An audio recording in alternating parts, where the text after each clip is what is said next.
Hello and welcome to Shape the System, where we find and tell the stories that help people to rethink the way the world works. We interview people from all over the world who are helping to change our systems for the better. Shape the System is an independent podcast with support from KPMG High Growth Ventures, who help ambitious founders and their teams scale up for success. More about KPMG High Growth Ventures after the interview. We hope you enjoy this episode. Hi everyone, welcome back to the show, and joined today by Nicole Gibson from Love Out Loud. I was actually going to start with that Hadaway track. What is love? We've actually never spoken about love on this show. What? How long's this show been going? For 3 years. And wow. Yeah, I love having first because it just means that A, I'm going to ask a lot of silly questions, and B, we've got an entirely new area to be talking about. So love is what we're anchoring in, but we're also going to be talking about mental health, and we're going to be talking about human potential. So before we dive into all those topics, Nicole, just welcome and introduce yourself a little, and then we're going to get straight into it. Vincent, thank you so much. It's my absolute pleasure to break the first time of speaking about love, specifically how to love out loud, which I'm obviously very passionate about and have a total bias towards as the founder of Love Out Loud. A bit of background on me. Well, at the moment, Love Out Loud's working towards an impact goal of 350 million people globally, which follows critical mass rule of 4%. If you can engage 4% of the global population, then you can effectively transform the world. But we really like to look at love in a bit more of a pragmatic way as an actionable skill set that can be learned to sort of demystify and de-romanticize love, as I think it's had a bit of a siloed rap because of Hollywood and Disney, and really bring it back to the essence of something that we can all understand, connect with, and apply as a strategy in our relationships, in our businesses, and in the more complex systems design of our world. Perfect. And I love that you've played that with system, because that's what we love talking about on the show. That was just weird. Thank you. I want to come into one thing that you sort of touched on with the Disney reference and Hollywood, but both of those are intertwined. We're not talking about romantic love here. We're talking about something else. Can we just dive into the love aspect? And then I want to kind of balance this with some of the darker side of the things that aren't love, like mental health. Yeah, that's an area that we should sort of explore the nuance in, because I think love has a lot to do with mental health. Yeah, let's first separate these myths of love. And I think one of the biggest myths that we've been sold is that love is only romantic. And I mean, you see this in the English language compared to other languages, that we only have one word for love, whereas other languages tend to have multiple words for love that speak to different kinds of love. And I think that in some ways, that's really stunted our ability to connect and define what love really means more broadly. And I think there's a context here that's really important to set as a foundation, that when I started doing my work as an entrepreneur, I dedicated the first 2 years of my journey to essentially traveling to communities, 300 of them around Australia, and creating these workshop spaces where I invited people to come and share their story. And it wasn't that love at that time was necessarily front of mind. What was front of mind was this need I could see that there was a need to start having these more difficult, vulnerable conversations that everyone seemed so resistant to having and so afraid to have. But what I would notice in those spaces when I worked with the first 5,000 people and then 10,000, 50,000, eventually went on to work and hear the stories of hundreds of thousands of people, I really started to see that love was at the core. Because no matter how different the story, the need that the individual had was always universal. The need to love and be loved. And with that comes the feeling of belonging and acceptance that allows for a journey transformation to occur. And I think that this is very counter to how we think about change and transformation and progress, often associated with brute force and just getting on with things. And what I really notice is there's a very important intelligence that compassion and love hold that allows for a different and even more powerful type of transformation to occur. And that's when I started to understand that love really is a state of being. And there are keys to being able to unlock that state of being. And when you're in that state of love versus fear, take fear as the opposite. You're more creative, you're inclusive, you're solution focused, you're altruistic, more capable of being divergent and looking at possibilities, expansive. So when you go into situations, you're open. Whereas if you're in a state of fear, it's basically the diametric opposite. You're contracted, you're judgmental, you're in a state of protection, seclusion. And so when you think about that from a systems point of view, if we're approaching systems change always from a state of fear, how are we ever really meant to find the solution? And it started to reveal itself to me very quickly in these communities I was working with, that when a community could build a bridge from that fear to love, not only was there a personal transformation in their, say, mental health journey, there was this entire community transformation that would transpire because people were all of a sudden open to things that they otherwise weren't, or they were afraid to kind of approach. And that's really when I started to understand, love's it's not a romantic thing. It can be, but it's so much more than that. Yeah. And I generally want to get to the problem space right up front, but I want to pause on that for a second because I kind of want to drill into this a little bit more, because I think even hearing all that, I'm still not in practical terms fully understanding how this might show up. So if you get someone in a room who you would say is operating from a place of fear, and then they start operating from a place of love, what's the horse leading the cart here? Is that there's a whole bunch of behaviors that you see and now you can say they're operating from a place of love, or it goes the other way where you have to actually get them to make changes in the following areas. And then as a result, it unlocks that they're this, and now you can see positive change. How does that kind of play out? Maybe on the individual level initially. We'll come back to community later. Yeah, it's a big question. And I think change can really happen both ways. Like we know that if we don't feel like going for a run, but we force ourselves to do the behavior anyway, eventually we're going to be fit. Or you could work on it, or you could work on it by loving yourself enough intrinsically to feel inspired to want to go for that run every day. And then that leads to the behavioral change and you get fit. So it can work both ways. But I think that there's three kind of systems at play. There's the nervous system that I think often is overlooked. And what I mean by that is your nervous system's language is basically whether or not it's perceiving threat. And the things that have shaped your nervous system are largely unconscious to most of us. And so when we're not conscious of how our nervous system is responding to our environment, and we've kind of got a world now where it's become really normal to be hypervigilant. It's become really normal to be in a constant state of stress and anxiety. And so at the level of the nervous system, you're often perceiving threat, which the evolutionary default in that is fear, because your nervous system is trying to protect you. And what that creates then is this closing off to your environment. So you're no longer open, you're less willing to listen and hear, you're in self-preservation. And then this then maps to your cognitive function. If you're perceiving threat, if you move into a state of fear, your brain is no longer coming from this altruistic place, the prefrontal lobe that's capable of thinking compassionately and rational thinking. Yeah, exactly. And altruistically, you're getting sent straight to the primal brain, where basically the design is to make very rapid judgments. Because if you're running away from a tiger, you don't want to be thinking about the ethical implications of killing not feeding the tiger.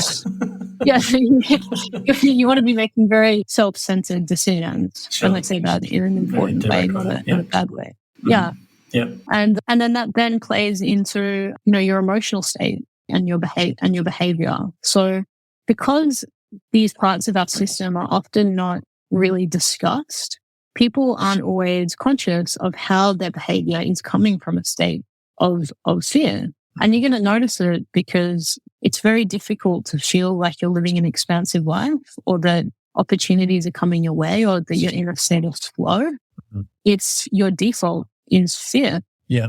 And I want to make sure that I've recapped it right. So you talked about three things, one of them being the nervous system, the other one being an emotional system. And then was that right? Have I got those three things right? Yeah. And then your neurology, your cognitive function. Neurology, your actual cognitive function. Okay. So you're putting an umbrella here of fear being a way of acting, and hypervigilance, one of those possible ways of acting. By the way, I was kind of smiling before, although you can't see that on the show, for two reasons. One, I've been in a hypervigilant state for the last 3 months trying to deliver a project, and it kind of got delivered last week. And I'm unbelievably more creative this week because I'm not in hypervigilance. I do have more time as well, which is helpful, but I've actually had to rewire my get up in the morning and make sure I'm not back in hypervigilance because I don't need to be. The second reason was I was talking to my brother, who's a lovely human being, but he's also quite cynical in a way. And I told him he should just start smiling in bed at the end of the day. And he's, what's that going to do? And I said, I guarantee it'll improve your mood more broadly. And there's science behind it. He's like, fine, I'll try it. He messaged me a couple of days later saying, I'm actually in a much better mood for that. Thank you for that. That actually works. I'm like, I told you. So smiling or being happy seems to work both ways. All right, cool. Yeah. So I've got to stay here of at least the fear side of this. We'll talk about the love side and we'll come back to that in a sec. So just in terms of how this shows up on the negative side, in terms of mental health, help me to understand a little bit about the connection here between operating from a place of fear, mental health for themselves, or maybe how that plays out more broadly at a group level or in a social setting as well. Yeah, this is a deep conversation. So I'm going to do my best to try to summarize it because there's many layers. There's many layers to it. So one of the key missing ingredients I've observed in the mental health kind of recovery process as laid out by, say, the mainstream systems of support is there's little consideration to the transformation of identity required to really move someone from the identity of I am depressed or I suffer daily from anxiety to a new version of themselves that's free of those things. And what is required on that journey of transformation or metamorphosis is a real initiation where someone has enough internal safety that they can actually let go of an identity and recreate themselves. But so much about our society and so much about mental health treatment reinforces identity. You know, first of all, we live in a society that idolizes the individual. Everything's about the self and making yourself be as iconic and visible and identified as possible. And actually, it's quite an unnatural way of existing because all of nature is in a constant cycle of death and rebirth. And when you look at the way ancient civilizations and tribes existed, they had a similar process. There were initiations and coming of age ceremonies and initiations at different stages of life where you were essentially confronted with death in one way or another, metaphorically or physically, asked to relinquish an identity and then be recreated and welcomed back into your community as that new version of self. And we really don't have that in the modern world. And with that, I think we get into a habit of not wanting to let go, which really perpetuates this state of hypervigilance because the truth is, like, our identity today is not necessarily the identity that's going to serve us in 10 years' time. Yeah. I've got more questions. I know we're deep. That's the whole point. But I'm curious about this idea of identity because there's a lot of parallels here, I guess, with the idea that there's a sense of self and the ego and people getting too attached to who they are and what that represents. That's right. Which is what creates fear, just as a parallel there. Okay. And I think the thing I'm trying to understand here is part of it is there's some form of social reinforcement around an identity / your identity. And we've created that as important for that to be not static necessarily, but for you to hold on to that and to want that to be standalone. Are you saying that as a society, probably in the last 30 or 40 years as technology especially has come to the fore, that we're too attached to ourselves? Is that kind of where you're going with that? 100%. Yeah. And then I think many people have this experience where they want to embark on a transformation and they experience a lot of negativity from the people around them, or they go and have a transformational experience. A really common example of this that a lot of people relate to is you did some form of gap year. Yeah. So you went and explored the world and you became a totally different person and all of your beliefs around about the world opened up. New things became possible. But then when you came back, everyone was trying to relate to you as the person you were before you left. And it creates this angst or this depression or this psychological frustration because what we actually need in order to be well on all levels and coherent is an acknowledgement for the person that we're becoming. And there's... As opposed to the person we are or the person that someone thinks we are. Yeah, or the person that we were and maybe are no longer, but we don't want to often sacrifice the feeling of social acceptance. So it keeps us in this place of friction, which I believe that place of friction, not just mental health, but all health is the biggest barricade to health. Because I think coherence and ease in the system is what creates overall health. But that's also a very big conversation too. But when you hear the word disease, that's really what it is indicating. All disease is an absence of ease. And so the bigger question is, how do we create ease? What are the cultures and the ideologies right now that we live in that are preventing that ease from taking place? And I think this is one of several very big components of that. Yeah. Okay. There's a lot. That's good. It's my favourite to go down this kind of rabbit hole. I'm curious to go, and I want to take the example of when you went around Australia. It was just Australia, wasn't it? When in terms of the 300 places and the and 3 times, you said? The original trip I did, yeah. Trip I did? Yeah, cool. Okay. Which sounded like a gap year. In a matter of speaking. Yeah. It's like a renunciation, spiritual initiation without knowing. Yeah. I'm sure it wasn't intentional gap year. You got to the end of what just happened. I'm curious about what did happen though in the room, because in my understanding of these, based on what I was able to glean earlier, was that it wasn't you in a room with one person. It was done at a community level.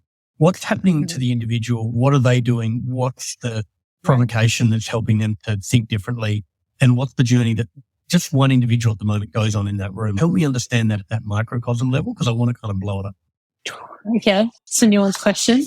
I'm loving it. So when an individual in that space is coming into a group, basically, if you're not comfortable or you haven't learned to be comfortable having your vulnerabilities or your challenges be seen, think about it at the nervous system. You perceive so much threat. You feel completely beside yourself and sick at the thought of someone actually seeing the thing that you maybe feel ashamed about, or you feel embarrassed of, or you feel like you're going to be judged for, because it creates that sense that there's going to be some type of social exorcism or exclusion, which for a human is the worst thing that we can go through, because from an evolutionary standpoint, to be rejected by your tribe meant death. It was the fastest way to die. And still have that evolutionary program, right? So those individuals stepping into the room, most of them had existed in a community where you would do anything to avoid having your vulnerabilities be seen.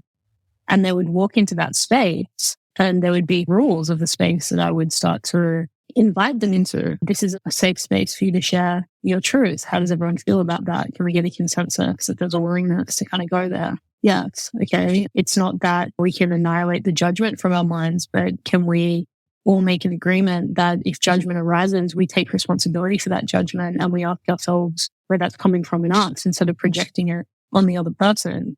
Can we try to use the space to practice a greater sense of observation and compassion and neutrality? So it was very new concepts for a lot of the individuals in that room that gave them this ability, I think the more they practiced it as well, for their nervous system to start to feel safe in an environment that was otherwise really unsafe, which then started to facilitate that individual transformation. When you expand out and look at that on a community level, people were able to start to communicate. People started to be able to feel like they could really be seen and heard. And now I knew that would have a healing property to it, but I had no idea how radically transformational, I think especially 12 years ago, that really was for a lot of these communities. Oh, yeah. And there's a few things in this, but just the first part of this that I'm just observing is that this doesn't work in the isolation of the individual. You have to create a space that, I mean, it's essentially solving a social issue, right? Which is, I think, your mental health as a social issue in this construct. And so you've got to get someone in the room where there's risk that would traditionally be interpreted as risk, if you like, and then flip that narrative for them so that they actually think differently of themselves or differently of their context. But it doesn't work unless there's people in the room who also then have to act differently. And so you have to bring both those people together. My first question, therefore, is how did you get the people in the room in the first place? What was the promise or the pool or free beer? Or how did you be facetious, obviously, but how did you get people into that? Trust me. It's really not that facetious. Coming from an Australian who doesn't really drink. Yeah, how did you get people into that room in the first place? And then what happens in the room in a short moment can be transformational, but obviously what happens after they leave the room is, I think, where probably the real magic happens, like in terms of long-term change. How did you get an understanding of what this stuff was doing post, the sessions themselves? Don't forget the first question. Yeah, there's a couple of questions there. So, you know what? I think my 18-year-old radical naivety was probably my greatest asset. I had no idea how much I was actually up against. And I had this insatiable belief that everyone ultimately wanted a more loving world. And I think that core belief drove almost like a blindness to how much resistance there really was. and, and it was a lot of tenacity, like in the beginning, I would have two or three or four people show up, but I really had this ethos where I was going to treat those 2 or 3 or 4 people the same as I would treat an audience of 5,000. Now, the irony in that is when you have that level of reverence, and this is a message, I think, to any listener that kind of has a mission in the world, if you can meet your humble beginnings with that same reverence as you would, the ultimate dream. And for me, that's like to see a whole world. Yeah, stadiums of people, to understand that you change the world by changing someone's world. And it was tough. There were times where I was spat on. There were times where people screamed in my face violently. Just the pain of, especially I was a young white female, often going to communities that had a large indigenous population. And there was a level of my own development in that where I had to pause and think, okay, I have a choice now in my leadership to make this personal, or understand that I am a representation of something that's caused a lot of pain. And if I can get out of my own way and actually meet this situation to the best of my ability, we all have blind spots. And I'm sure there were times I did it terribly, but my intent was to be as humble as I could be and to not take it on as indication of my own self-worth, but rather try to hold a space of compassion. I think those foundations really served my ability to be tenacious and handle how much mental toughness was required, especially in those early stages. And then over time, there was a curiosity around who's going to spit on me this time? Yeah, curiosity from me, and then also curiosity from the people that I was wanting to work with. So it started to compound, and I had a sponsor and a small team that traveled with me shortly after that started to put a bit of funding behind that trip. And they had a media team, so we were able to connect with, local journalists. There weren't a lot of stories often to cover in these kinds of communities. And on the other side of that, I really cared about staying and immersing myself in the community. So I'd go to the local football games, like I would be present. There were times where we ran workshops literally in the back room of the pub because that was the only place these community members hung out. Yeah. So I think that the ability to be adaptive was something that was a real maybe asset compared to some of the more mainstream play out therapists, where it was very difficult for people that had the level of challenge that I saw to be open to a pre-existing system.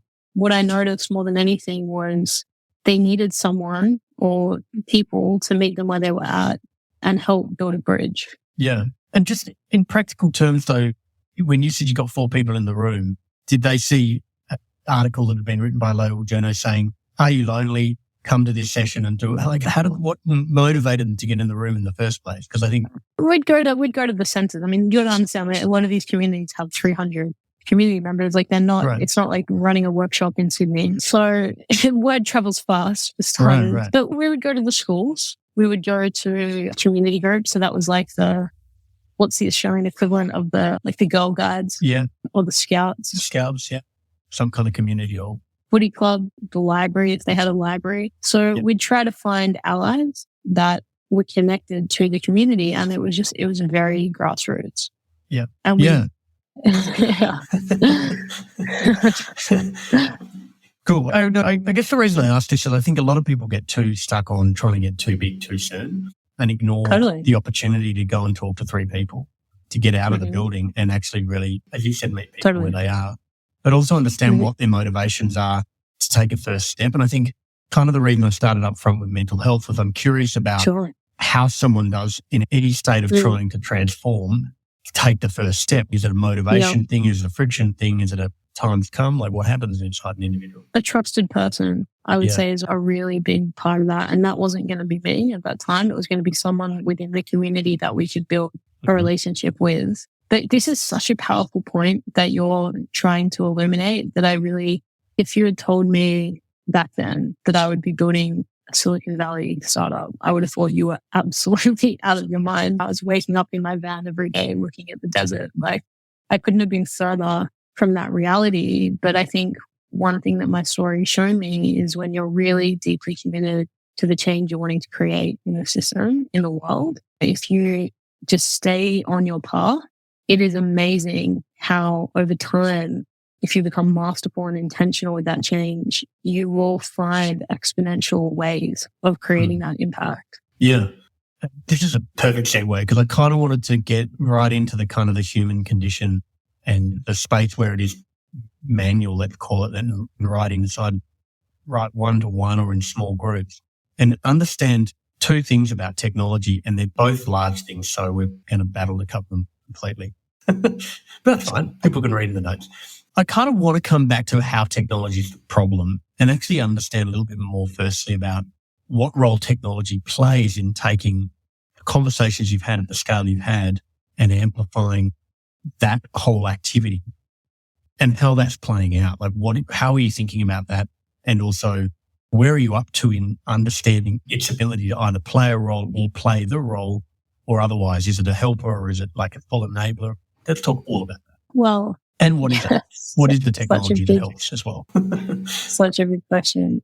The technology that we're creating is a technology that can measure emotional state in real time and then look at your more nuanced and complex emotional patterns over time as it correlates to the activities you're doing in your day. There's so many ways to deconstruct how this solves that core problem, but let's create the context like this. The biggest barrier to this transformation existing in these individuals and communities I worked with was their level of emotional awareness. So they couldn't assess or articulate or reflect on why they felt so contracted and trapped and suffocated and internal.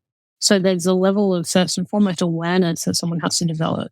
Even the fact that we have emotion for a lot of people is something that's rejected. So embracing that, 80% of our decision making as a human being is emotional. Even if you think you're the most rational person in the world, that still remains true. We can't escape our emotional bias, and that's why marketing is as effective as it is.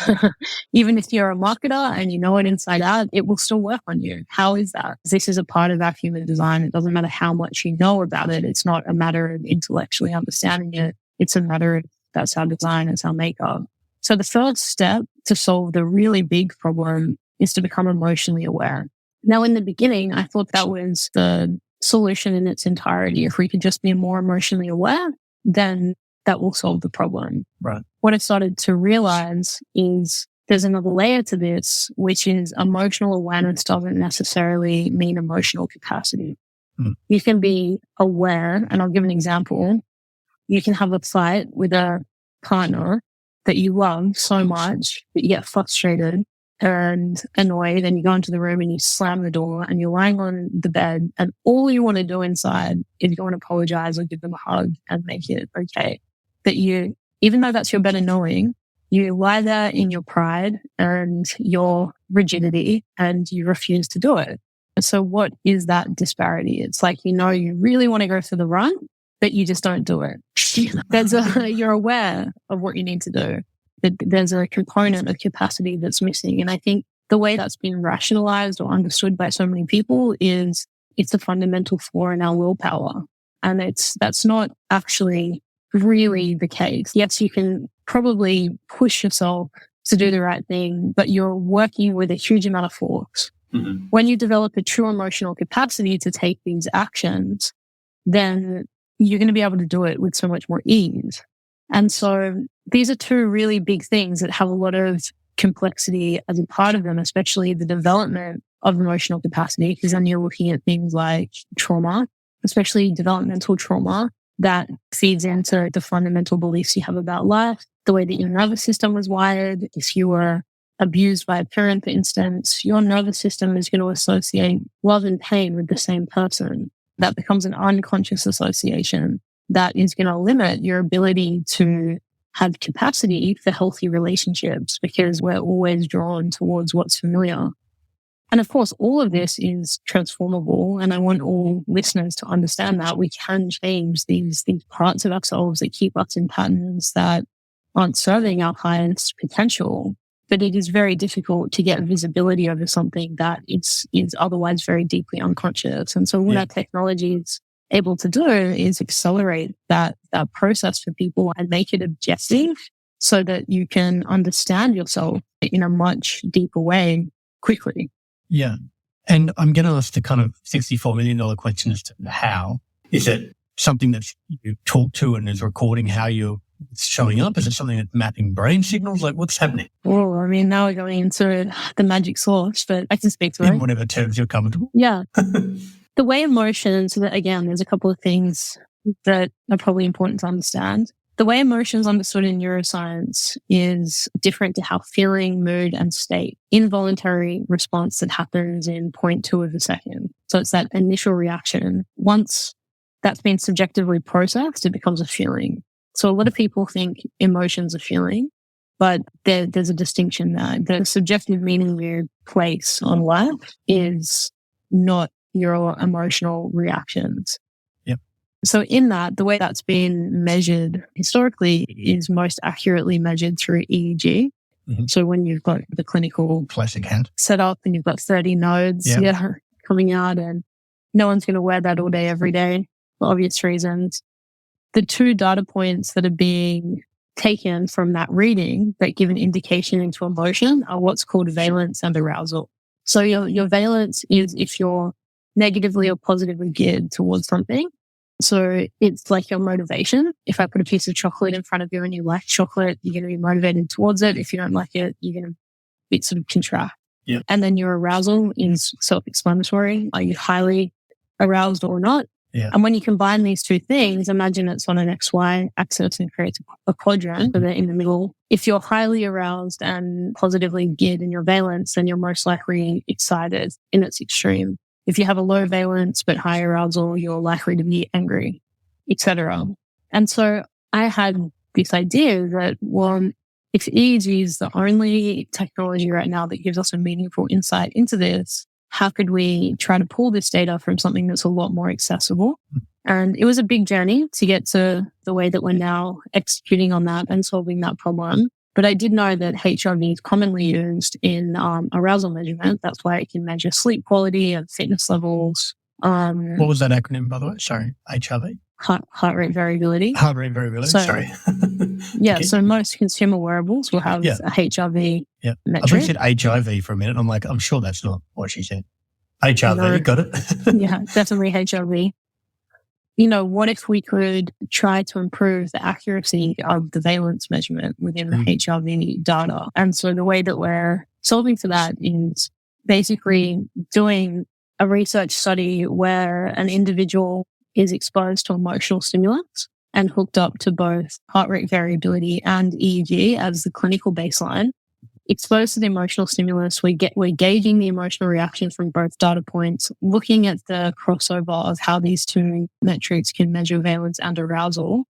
Obviously, the EEG has a better ability to measure valence, so we're using machine learning to teach the HRV basically how to be more accurate at that so that we can sync it to a HRV device and then it can measure your emotional state in a more accessible way. Yeah. Cool. That was way more detailed than I was expecting to get. So that's awesome. I love that. But not too much special sauce. But roughly where you're playing is an ability to have some form of wearable that is going to take readings in some way that are analogous or at least similar to something that is clinically understood to help understand these signals. I guess the point being is that by enabling that type of device, let's call it, to give you that sort of data, you start with a place of if we can marry these things up, then we have awareness. But then we have to work to the second part of the equation, which is the behavioral part.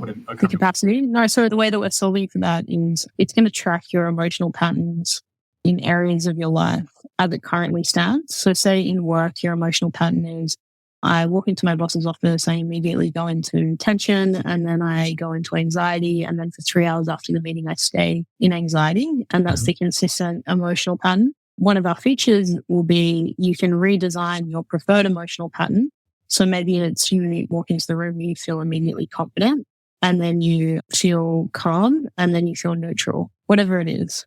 Then you design it, and it will basically, the AI will train you against that new pattern of emotional state so that it's developing your capacity over time. Yeah. And by essentially prompting behavior and action that you could take that are kind of the run that you take anyway consciously, but it's kind of nudging you in the right direction. A mix of both understanding yourself through data, but then also some kind of behavioral triggers to change the behavior. Exactly. Yeah. I love it. I got it. I know. I knew I was going to ask some silly questions. I want to come back to that 350 million. You did explain it's to get 4% because then you get over a tipping point. Because I was like, is it a percentage? 7 billion, but we're at 8 billion now, so it couldn't be that. It doesn't sound arbitrary. You seem far too data driven to do it. Just in terms of that journey, in terms of like how you're approaching it, is this ultimately about getting people the ability to understand this stuff and take this action and then putting that into the devices they already have and seeding it into the infrastructure? Is that how you're thinking about really blowing this up? It's a really great question. Yeah. So Love Out Loud, actually, before we started developing technology, started as a social movement and is a social movement still. The way that we deployed that movement, if you will, activated that movement around the world was through education and training. And now we've moved into technology. So there's this beautiful hybrid between those two things, because education is a big part of this. People need to, there's a lot of foundational knowledge that is actually really important to be able to use this technology to its fullest capability, and ultimately the recognition that we are the technology. That's in years to come. I hope that people realize this is something that we can just do when we become aware. We don't need the bridge of technology. But I digress. So Love Out Loud's always had this very movement-driven way of thinking strategically, and we look at all of our goals and company targets through that lens of people engaged, activated, and mobilized, who are living not our ideology necessarily, but who are emotionally conscious and able to, be more compassionate human beings in whichever way is good for them, because we believe that very large ecosystem of that will create stronger foundations in all of our systems and ultimately create a better world. And I think it's been a problem that very few companies, entrepreneurs and leaders have wanted to touch, because it is a very complex thing to try to look at affecting change on a very individual, intrinsic level and have that scale in a way that could create global impact. I think very few people have wanted to touch that. But that it was so apparent to me that that's what was needed, that I've just had an obsession for it my entire entrepreneurial journey. And I feel proud of where we've landed. The way that we want to scale this and are scaling this is activating countries at a time. So starting with the US and then education and training and technology, and then Australia, Asia, EU, and beyond. Obviously, very powerful leaders to support this. And I think there'll be more and more allies that we meet along the way that can integrate. There's a lot of use cases for our technology above the user journey that we're creating. There's so many different ways this technology can be applied. Imagine project management systems that can integrate this as an API and actually have the cohesion of the teams and the emotional relationship with tasks be something that's visible, and a million other examples. So I'm sure there'll be many exponential ways for this to expand beyond what we can see, but we really like to look at this as a demographic and a psychographic. How can we win that area and then expand out? Yeah, I kind of right up front talking about mental health only because I think you have to help people to understand how to put it into a place. But if you flip that narrative to like human potential, then you've got a market size of 8 billion people. That's right. That's the easiest way to think about it. But then also the market size is how they show up at work, how they show up at home, how they show up for their kids, how they show up with their friends. So there's countless amount of context that this kind of happens. And it really, ultimately, this is about improving the human condition in a lot of respects, both for the individual and for the collective. So I don't think you've got any shortage of opportunity and work to do with it. What's interesting about it for me, I'm going to come back to an interview that I've been listening to on my hike in nature, which is my intrinsic thing that I've been doing a lot of lately. Which ironically for this, I literally just 2 days ago started listening to it, unrelated to having this, but very timely. And I was listening to Mark Zuckerberg talking about his belief that AI would help people better express themselves. And my mental model for that was I'm sure you're coming from a place to understand where he's coming from. Was that his interview with Les? Yeah, exactly. It was that interview. Yeah. And my thought was, you're missing the wood for the trees on this stuff. If you give people more technology without equipping them with the right scaffolding, I think you call it emotional infrastructure, I think was a term that you've used previously, then like, how are they going to be able to make use of this stuff? How is this going to improve the situation? And I think what's really fascinating, like I've spent a fair bit of time in personal finance and getting people just to make changes to their finance. It's enumerated in zeros and ones. It's either going to cost you money or it's going to make you money. And so it's very easy to work out whether it's good or bad for you. But even getting people to make those changes is incredibly difficult. And that behavior change. They're emotional. Because they're not rational. No, exactly. But if you try to take that to how they feel about themselves intertwined with their identity, which in some cases money is, it just feels like you cannot simply have a technology-based solution. Technology plays a role, but then the rest of it has to happen. Tell me a little bit more about this kind of federation that you're thinking about, because you can't possibly talk to all 8 billion people and you talked about leaders. There's something, a little bit more about how that shows up and. Yeah, absolutely. Well, I think maybe where this kind of ambition's gone wrong in the past is it's been too married to a particular institutional infrastructure, whereas what we're more so trying to achieve is a philosophical framework, points of agreement that are pretty, to the most part, hopefully easy to agree on. It's a good thing to have a more compassionate world. It's a good thing for us to learn to be a more conscious and loving species. And some philosophical principles, which I explore a lot in my book, Love Out Loud, and I'm about to release another book next month called Legacy Disorder, which is Love Out Loud's an exploration of love and what that means, and Legacy Disorder is an exploration of power and how to relate to those two things more from a model of the world. And I think probably a similar aspiration that you have would shape the system. People need to know how to think about the world and process the world, because the world's a very complex place and not many of us have been taught how to think. I was very blessed that I had a very large exposure in my childhood to the world. I was very well traveled and I left mainstream school at 14 to go to a performance academy where we learned a lot about philosophy, theory of knowledge, and I went very deep into an art form, which I think has its own kind of, it teaches you what it means to have a lens.